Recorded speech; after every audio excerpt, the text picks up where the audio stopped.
The gentleman from Oklahoma, Mr. Bridenstine, is recognized for his question.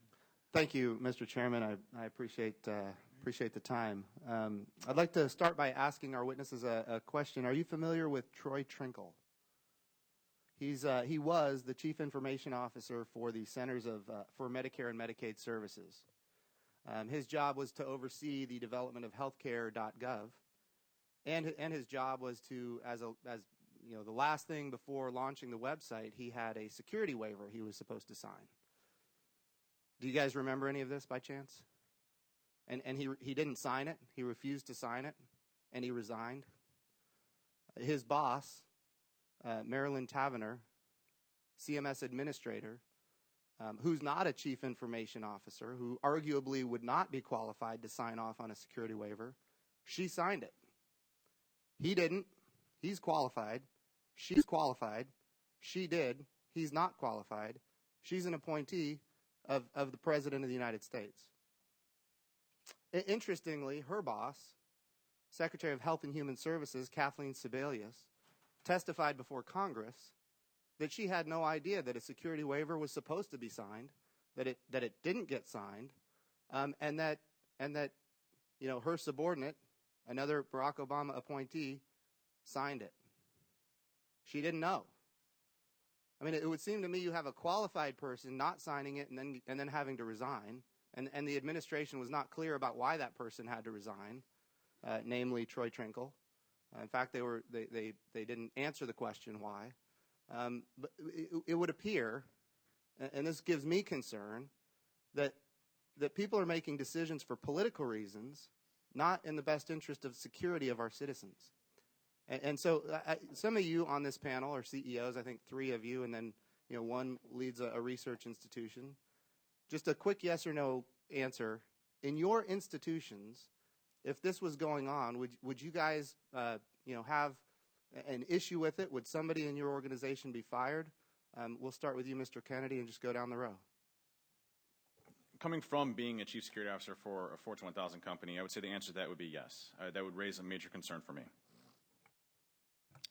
I would just talk to the point that the authorizing official, if it was the CISO and he or she was the one authorized to sign for that system, this is actually one of the breakdowns in the risk management framework right now.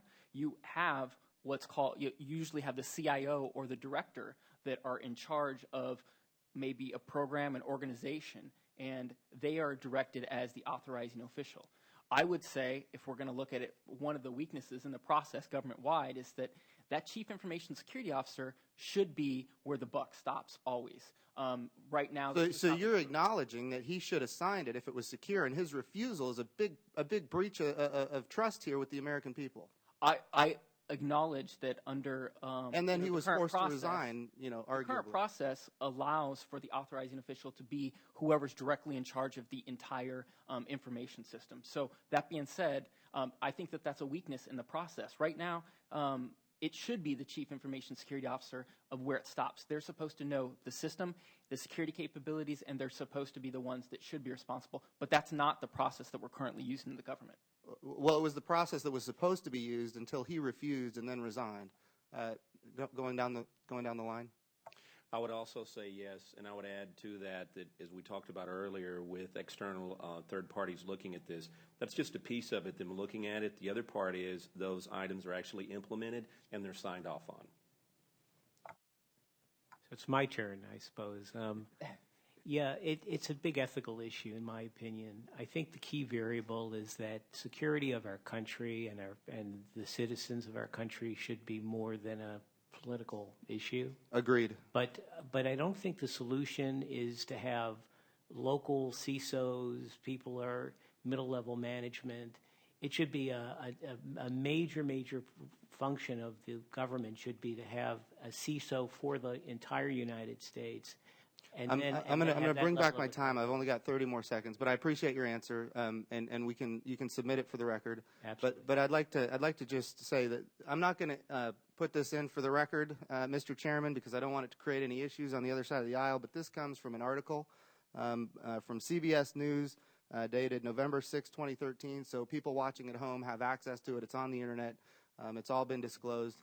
And I'd like to say finally in my last 5 seconds, this is exactly why the American people have lost trust in their government.